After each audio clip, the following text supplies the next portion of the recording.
Welcome to the Pinocchio Project. This is your host, Mitch Friedman, and I'm broadcasting from Cedar Park, Texas. And I want to tell you that like Kip in Napoleon Dynamite, Kip is Napoleon's brother. Like Kip in Napoleon Dynamite, I love technology. If you know Napoleon Dynamite, it's actually one of my favorite movies, so that tells you a lot about me. As a matter of fact, Napoleon Dynamite is the only movie in my history of movie watching, movies from a rental location. In this case, way back in the day when blockbusters were around. This is the only time this has ever happened in my experience. I rented Napoleon Dynamite from Blockbuster on a Friday night, and then the first thing Saturday morning when I woke up, had my coffee, I watched it again. So in the span of less than 12 hours, I watched Napoleon Dynamite twice. And so Kip is Napoleon's brother. He finally gets married to his soulmate, LaFonda, who he met on a dating site or in a chat room. And he sings to her on their wedding day in front of the preacher, the friends, in front of God and everybody. He sings, "Yes, I love technology, but not as much as you see. Still, I love technology, always and forever." So like Kip, I love technology. I don't love LaFonda. She's a fictional character nonetheless. But technology is not fictional. Technology is a real deal. Technology is something that we are mandated to develop, mandated to use for human flourishing way back when in the Garden of Eden, chapters 1 and 2 of the book of Genesis, which, by the way, those two chapters answer our first and most important worldview question: what does it mean to be human? What does it mean to be designed with purpose, on purpose, and therefore have responsibilities under the authority of God? We have authority to create culture, and the primary means of creating culture is often technology. What it means to use what God has given us and form it for human flourishing. That's Genesis 1 and 2. But since Genesis chapter 3, which is where our image was defaced and nuanced with sin because of our disobedience, I say I'm speaking of our original federal head parents. Federal headship is in Adam, but in Genesis chapter 3, we see now the curse on mankind, but the mandate to create culture is not reneged. It's not removed. It's not dismissed. And so technology is still necessary to push life out from the garden and populate and fill the earth. And we use technology and its tools to do a lot of that furthering. And a lot of technology is used for good. Unfortunately, since the fall, since we are prone toward self-gratification, self-vindication, self-promotion, and self-imposition, technology also is used for not so good, or in a word, evil. But it's all around us. I'm literally coming to you right now via technology, digital technology through this camera. I have electricity with these soft lights that are lighting this set. I have all kinds of opportunities now to sit on the second floor of a house in Cedar Park, Texas, that has hot and cold running water. I have a gas range. I have a car with a gas engine, not electric yet. So technology is always developing, always quote unquote improving. The question is it always improving for the sake of human flourishing? And I'm going to talk to you a little bit today about technology as a means to flourishing. And I'm going to talk to you a little bit about how technology gets a bad rap. And I'm going to talk to you about how morality has to be carefully utilized in the hands of the user, because that will determine the morality of the technology that we use. And so I've titled this, I haven't kind of titled it, I've titled it Technology and the Answer to the Third Worldview Question. So you may be saying, Mitch, I haven't consumed much of the Pinocchio Project. What is the third worldview question? Well, in order to give you the answer to that, it'll remain a mystery while I introduce you to the first two worldview questions. I've already referred to the first question. Every image bearer asks, that's our proposition about building a worldview, how we see the world, how we understand how the stuff of life, the circumstances, and the societies come together to maximize human flourishing. Every human being, we propose, has been made in the image of God, and therefore all of us as image bearers been given this reason and this intellect and this philosophical quest that we have to journey on. Whether or not we know we're doing it, we're still doing it. And in that quest are four basic questions. The first and most important is, what does it mean to be human? And that presupposes a question underneath it, like, where did I come from? How did I get here? And the answer to that question will guide you, quote unquote, to the answers to the other worldview questions. So the sub-questions of what does it mean to be human are, first, how did I get here? And there's two basic scenarios that are mostly alive in Western culture. One is more prominent than the other. And that origin question is, I am a random accident, undirected chance over time. And then there's what we would call the intelligent design, or even the biblical argument that we are created by a personal, loving, concerned God woven together in our mother's womb with his image as the stuff of the needle point. And in that creation, by his hand, we've been given reason and philosophy as part of our byproducts. We're given the ability to make decisions for ourselves. We're given free will, and yet at the same time, we're still under his authority. And he has defined, the Creator has defined reality for us and told us what it means to live well underneath his authority in his reality. And if we basically follow his directives, we will experience the utmost flourishing. And if we don't follow, we'll experience degrading. So the first worldview question is, what does it mean to be human? The second is, what is wrong with this place? And we all would agree there are some things wrong with this place. The biblical perspective is, what's wrong with this place is subsumed under the category of sin, which is the fall in Genesis chapter 3, going all the way through this present moment and this last syllable I spoke to you, and all the way until Jesus wraps up history. And sin has tainted everything. Sin has degraded, but sin has not erased the image of God in me, and the mandates to create culture and fill the earth are still in force from Genesis 1 and 2. And then the third question is, how can we be saved? Or how can these problems be fixed?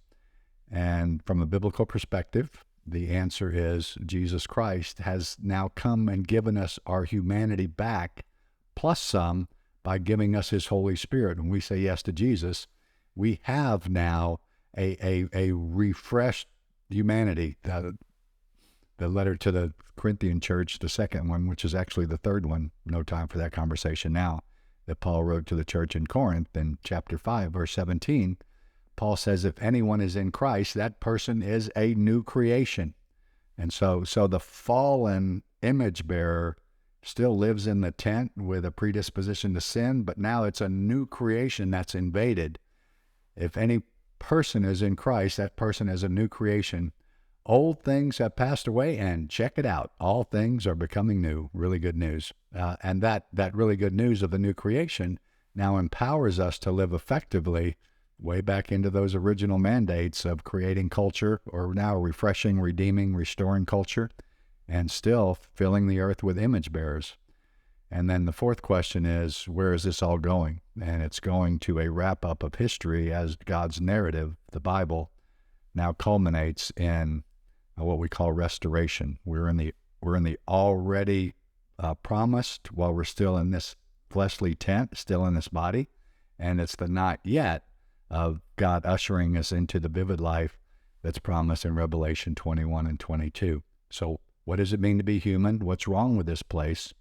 what can be done to fix it? And that's really the salvation question. How can we be saved from the problem? And then where is this all going? And that's the restoration question. And that's how a Christian would define their worldview, although unfortunately, but we've talked about this before, very few Christians are actually intentional enough about building a biblical worldview, because really, first, we don't know much about the Bible. We can be largely illiterate. And secondly, we're just not very specific about letting worldview propositions in. And so we have other ideas about what it means to be human, what's wrong with this place, what can be done to fix it, or how can we be saved, and where's all this going? What's the maturing of this story?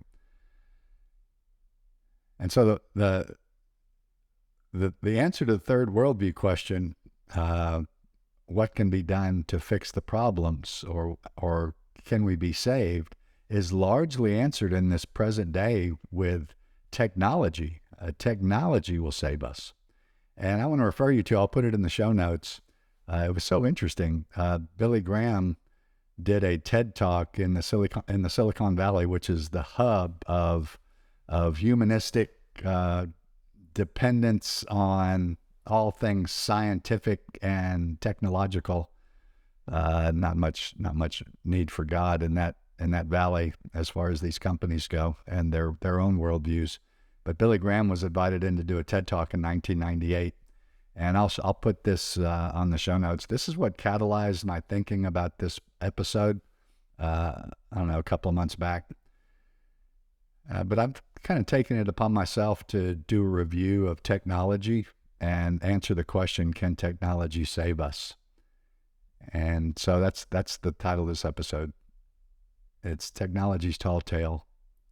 The tall tale is this, quote, "We will save you," end quote.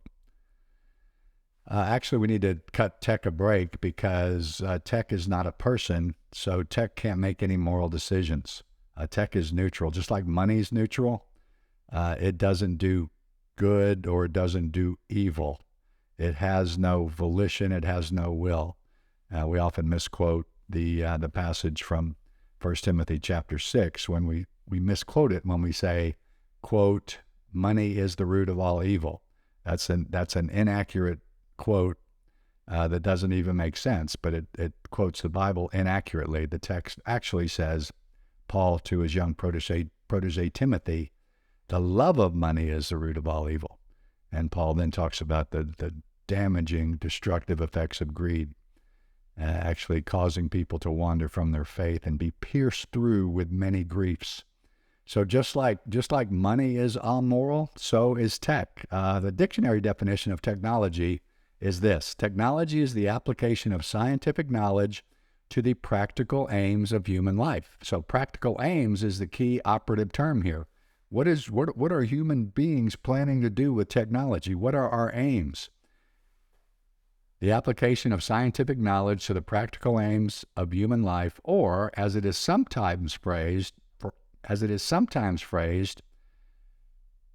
to the change and manipulation of the human environment. So let me put that second phrase in. Technology is the application of scientific knowledge to the change and manipulation of the human environment, or to the practical aims of human life. And so what we see here is technology is just a thing. It's not a person with a will. It has no morals. It only has the morality assigned to it by the user or the users. And so basically, technology is a tool in the hand of a person or persons or organization or institution that has their own ideas about human flourishing, what it means to be human and how life will be best lived. And a worldview, a construct, will determine how technology will be used, because worldviews then shape morality. But technology has no morals. This right here is a large chip clip. Now, I can use it to clip a bag of chips, roll it up, and put it on so they don't get stale. Or I can use it to put on my nose, and it really hurts.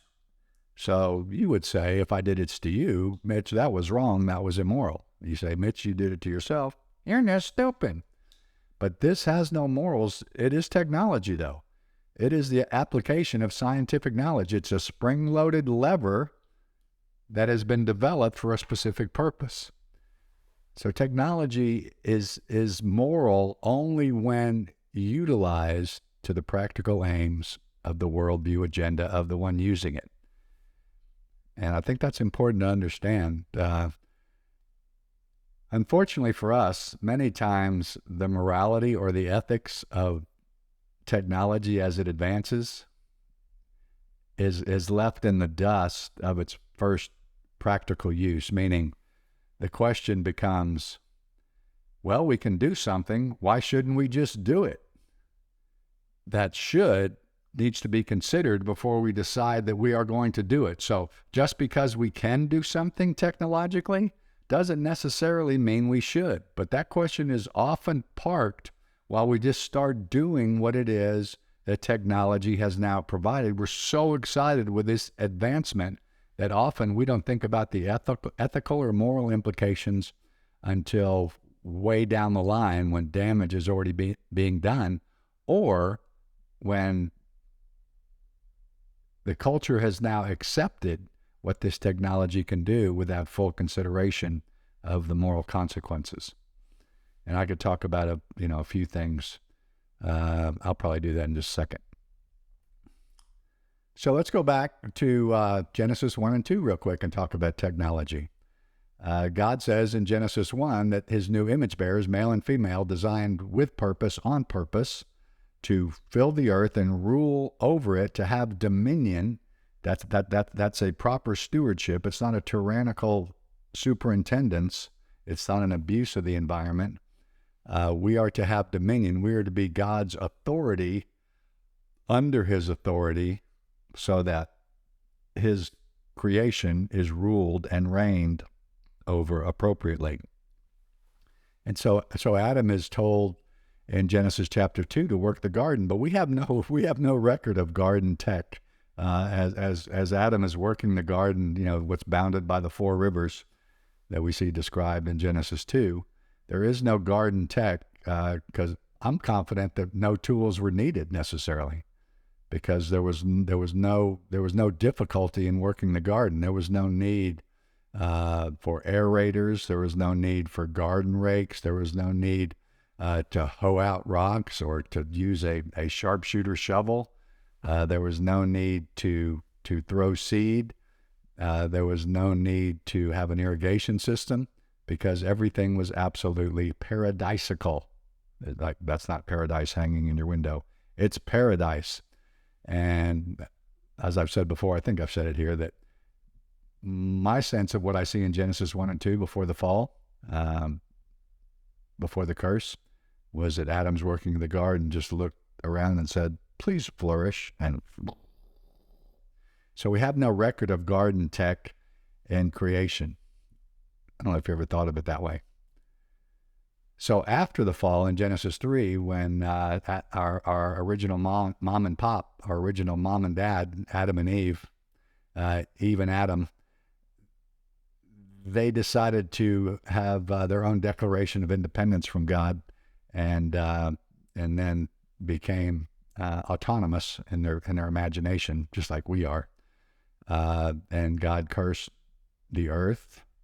He cursed the snake, and then Adam and Eve were also under this curse from then to now, and again up until Jesus wraps up history. So post-fall, we see the development of the cultural mandate. See, because the mandate was still in force to push out beyond the walls of this garden, beyond the 4 rivers that bounded it, and fill the earth and create culture.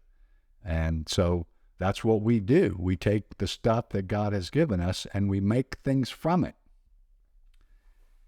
And so the technologies we see from the fall forward, like beginning in the Iron Age, the Bronze Age, and then all the tools of agriculture, all the tools of war, all the tools of construction, over the centuries have been used, and they're of diverse types and utilities, and they are designed by image bearers, but now image bearers that are nuanced and affected by sin. The way we think, the way we decide about what life should be about, the way we either serve or don't serve is all nuanced by our sin nature. And so these tools are now used to both facilitate human flourishing and also, unfortunately, to facilitate human degrading, because we don't have the capacity to operate on a completely innocent or pure or flourishing decision-making scale, because it's still all about me first. So again, if you look at the history of technology, you'll see that over the centuries and millennia, that technology has improved as a neutral tool, and some of the same technology that's used to promote human flourishing is also used to promote human degrading. So let me give you 3 examples of tech that have changed the world and are changing the world for flourishing and for degrading. And so you see tools and weapons, again, that were developed over the millennia. You see, for example, when you read about Israel's exploits and you watch movies like Gladiator, you'll see all kind of tools and weaponry. Some were just to maintain a defense. Now that all image bearers are fallen, the idea is to dominate each other, and the will to power forces me to have to defend myself, and forces you to have to defend yourself against me.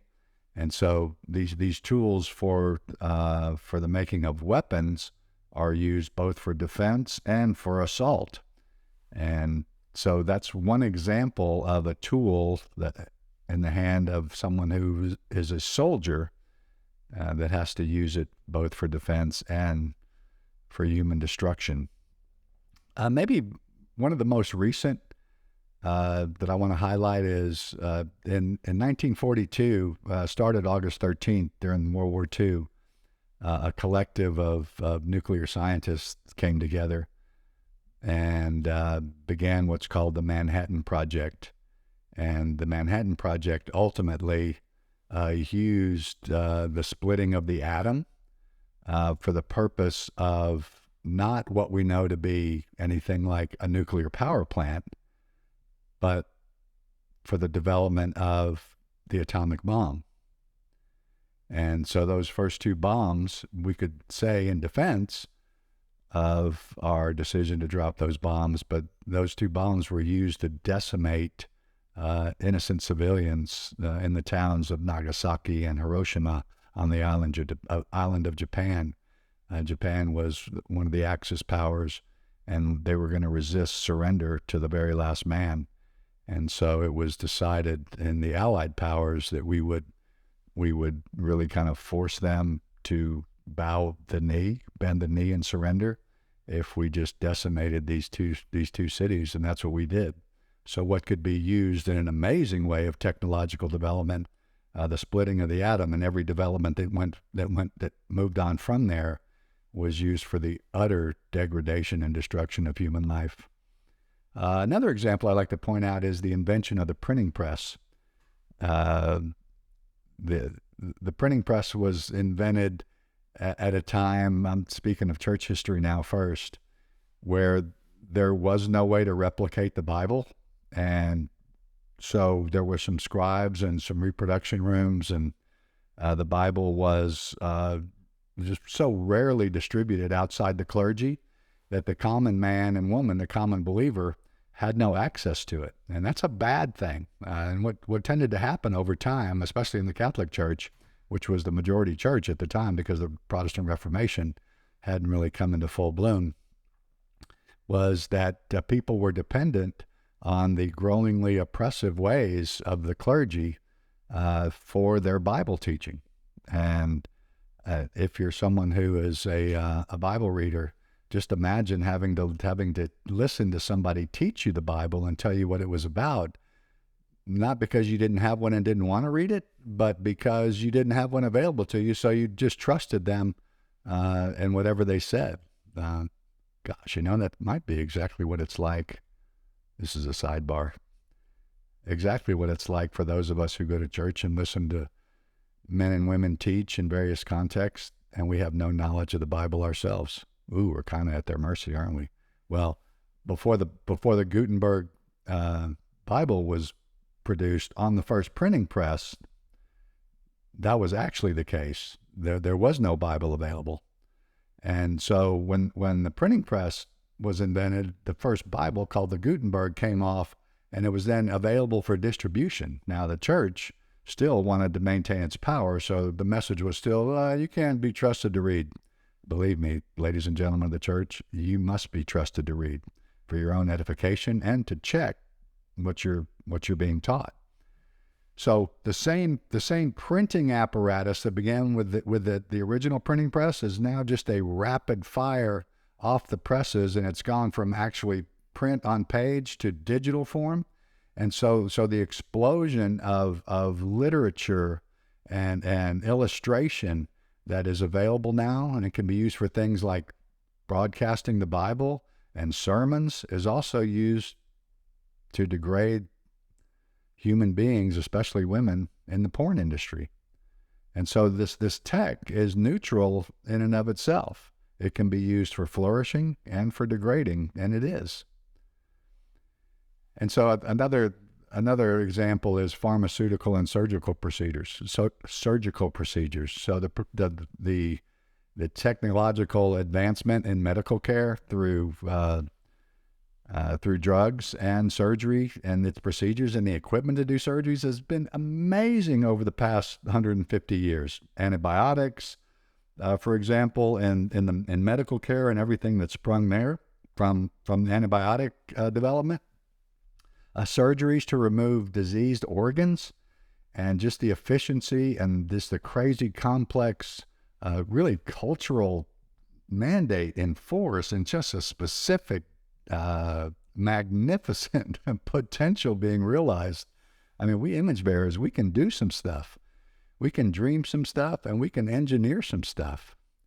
But the same technology that's used for antibiotics and other life-giving drugs is also now adulterated to the degrading of the image bearer. Illegal drugs, there's so many epidemics out there. The opioids that are abused without control, and just, what I would call, kitchens cooking up meth that cause so much heartbreak. And really, more relevantly, as to surgical procedures, just this worldview that we have now in the West that affirms an immature, emotional, psychological identity of being some gender that I'm not as to my biology. Same surgical procedures that have been used to remove diseased organs are now being used to remove healthy body parts and changing the trajectory of lives forever. And so finally, the smartphone is at once very smart and helpful, and at the same time the most idiotic device in the hands of an ill-prepared child or a person that's bent on continuing to degrade themselves. So these are examples of tech, the invention of the printing press, the invention of different tools and weapons over time, the pharmaceutical and surgical procedures, and I added a fourth one, which is the smartphone. This is just an encouragement to you. If your kids, parents, I don't even know what the right date is, the right age is anymore. All I know is probably any child younger than 12 to 14, you should not consider. That's just my counsel to you as a longtime pastor and what I've seen and the ultimate stupidity. See, my kids are kind of stupid just because they're not fully formed in their maturity yet, in their psyche. But parents have no excuse. Sorry, did that hurt?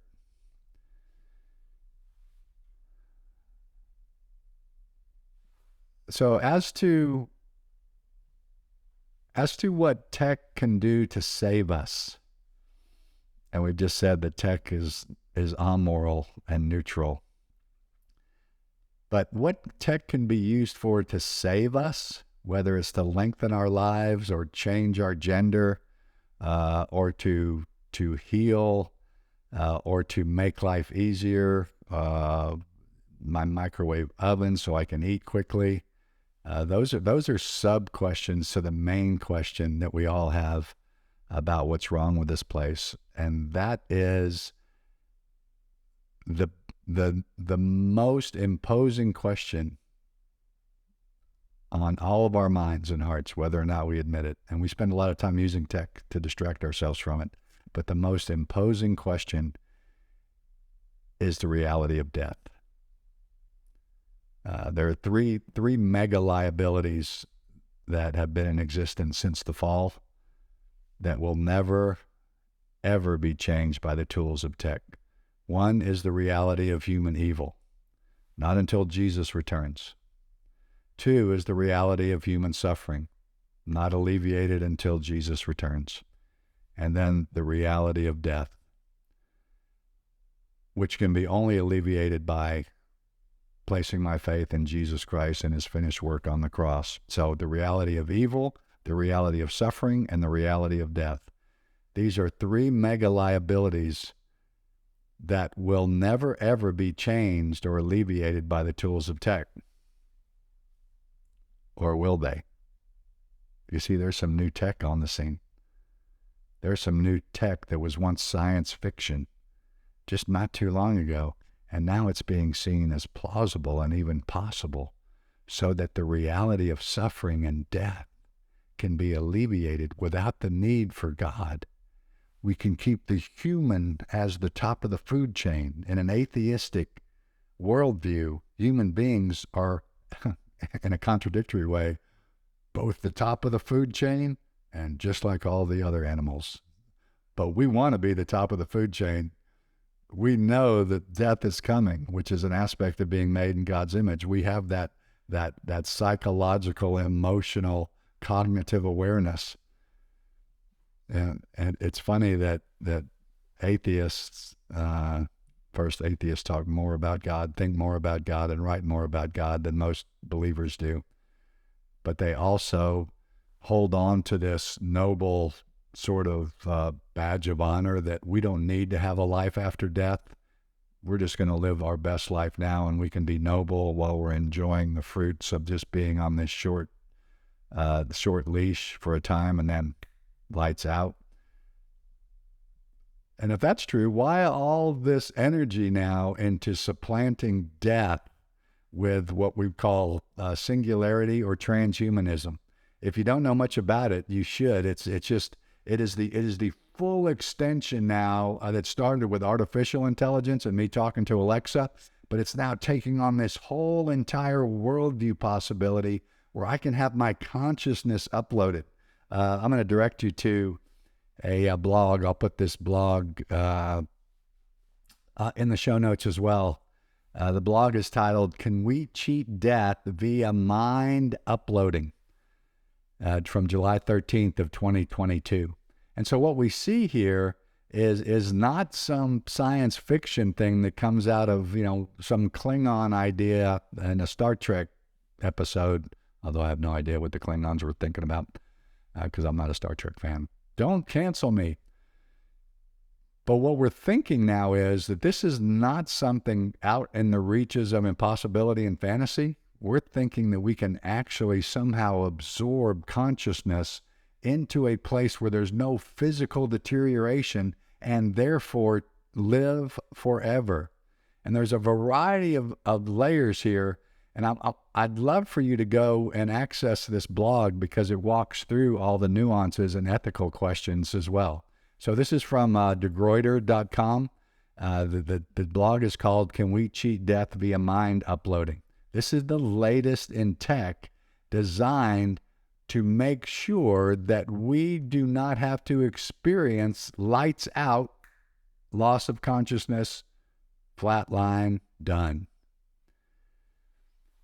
This is the opening paragraph from the blog from De Gruyter.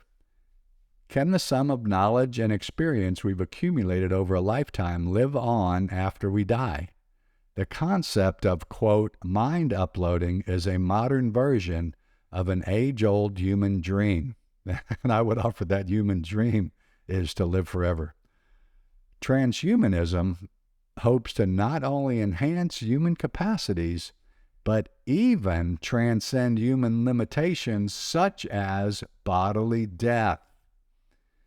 So now we are seen as malleable in our form. We are not fixed. What it means to be human, this is the answer to the first worldview question according to this paragraph, is that we get to do whatever we want to do with the components and capacities that make us who we are. The mind, the emotion, the physical, they can be interchanged, exchanged, or even dismissed so that we can achieve what we want to achieve with what we have, because after all, it's ours to deal with. And to separate the consciousness from the bodily reality of who we are is to absolutely violate the natural order. We are embodied souls and embodied intellects, and this, from a biblical perspective, this embodiment will carry on through eternity. Look at 1 Corinthians 15, for example. What is sown, put into the ground as perishable, that's my physical body when I die. Because of my faith in Christ, what is sown is perishable, but what will now come forth as a crop on that day is imperishable. And it's my body. So this is the separation of all the components of my humanity for the benefit of me, quote unquote, cheating death. And I encourage you to read through. It's not a really very long read, and you should probably get familiar anyway. If you're interested in understanding the seasons, interpreting the times, Luke chapter 12. Hypocrites! You know how to read the weather. How do you not understand how to interpret the times? Because this is coming more and more into our forefront, our focal point of consciousness, of technological possibility. So, this is where we are with technology. Remember, technology is a tool in the hands of someone with a worldview agenda. Ideas about what it means to be human, what does human flourishing look like, and what does human degrading look like. And so I thought I'd end with a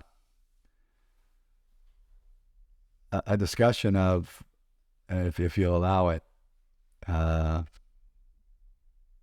don't know how to say this well. I've been playing with how to say this. But literally, God is the one who created the mechanism for us to live forever. I call it salvation tech. That's not a college.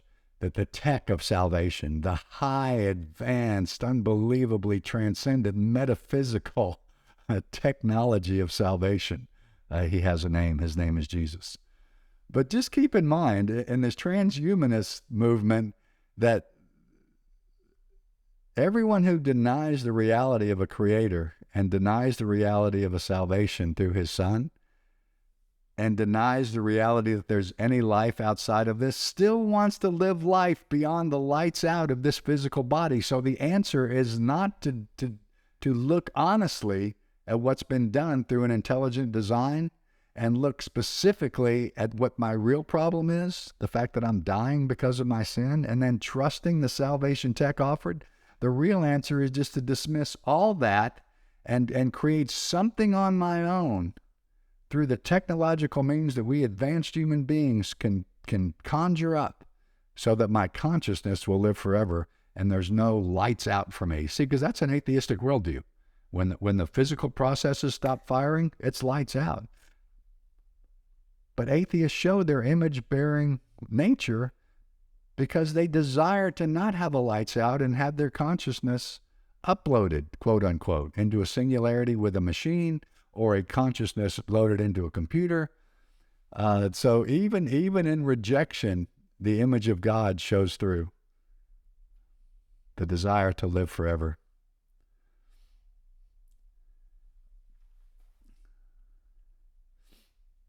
So let me from Hebrews chapter 2, in verses 14 and 15, the writer of the Hebrews is talking about the superiority of Jesus in chapter 1 to angels. Then he talks about the superiority of Jesus to Moses, and then he talks about the superiority of Jesus to the law. But here in chapter 2, he's talking about how Jesus became the quote-unquote transcendent, supernatural, sacrificial tech of our salvation. In verse 14, Paul is we don't know if Paul wrote Hebrews. It could be Apollos, could be Barnabas. Anyway, that's a sidebar. The writer of the Hebrews is talking about this whole process of what Jesus accomplished. Since the children, that's us, have flesh and blood, he, Jesus, also shared in our humanity. Now, this is what I call transcendent incarnational tech.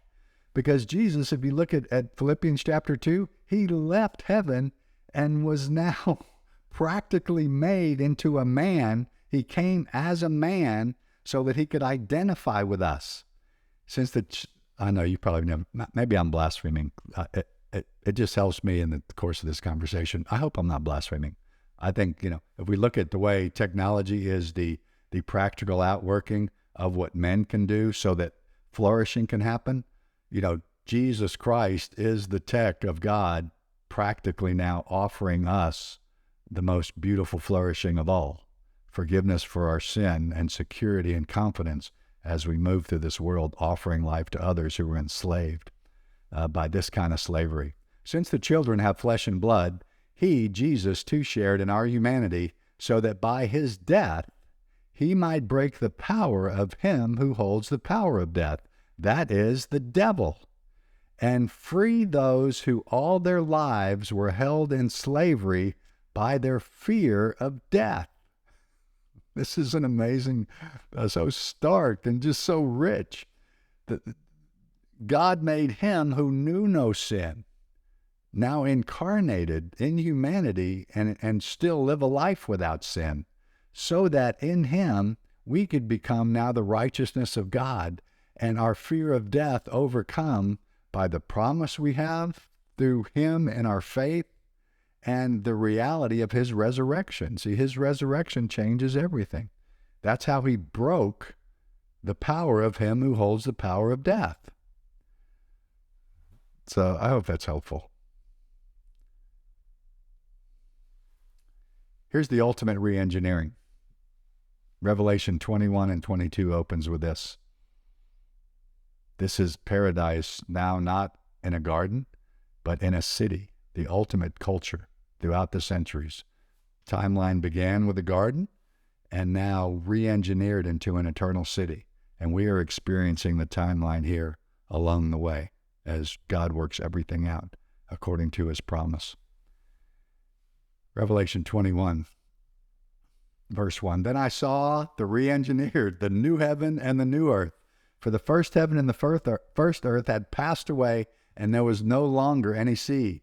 This is a remade reality. I saw the holy city, the new Jerusalem, coming down out of heaven from God, prepared as a bride beautifully dressed for her husband. And I heard a loud voice from the throne saying, "Look, God's dwelling place is now among the people, and he will dwell with them.